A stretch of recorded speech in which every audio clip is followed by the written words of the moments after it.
Thank you, Mr. Chairman, and members of the Ordinance Committee, and thank all my colleagues that are here tonight, because you knew how important this was to our city and to our community. You're here because you heard the voices of the people, and that's what government is supposed to be about. Government is supposed to be about that we make our decisions based on what the community is telling us is important to them as we deliberate through this. And again, I want to thank the community, because in my 22 years, other than one other public hearing, which was held at a school, there's never been as many people in attendance as it has been tonight. So again,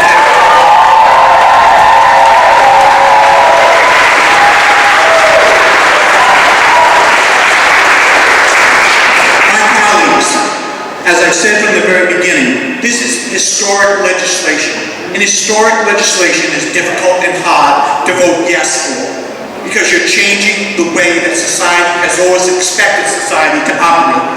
It's just as some of my colleagues who sit here tonight put their name on a lawsuit with myself to sue First Source and sue the mayor to make sure that funding of First Source would be adequate. And you know what? We were told we were going to lose, and we won.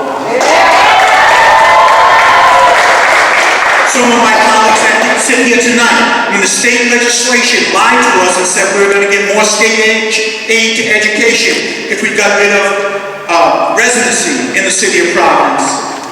We put in an ordinance that gave 10 points to every city resident who took the police and fire exam, and the police and fire department brag about that today because they have the most diverse classes. We did that, and we won.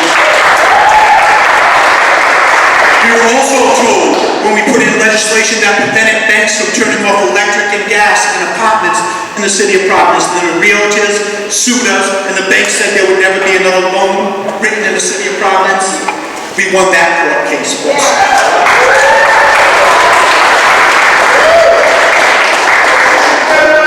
Ladies and gentlemen, my colleagues, this is so important. This legislation, I want to thank Nick from our office, who's our policy person, who's worked both with the police department, with the union, and with the coalition of people that brought this original legislation to us. He's been on the front line developing this. If you have any question about this legislation and about any violation of anything, speak to Nick and he'll give you the right answers.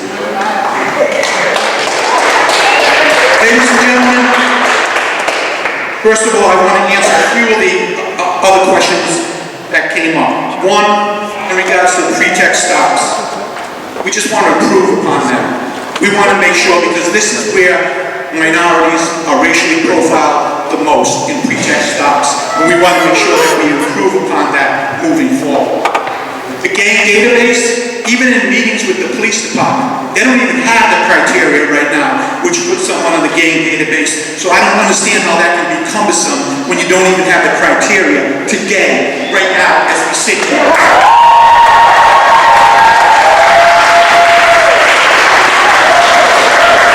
Fiscal law, we know based on this that this will not be enacted until January of 2018. So therefore, the fiscal law will be developed as we go through the next budget deliberations.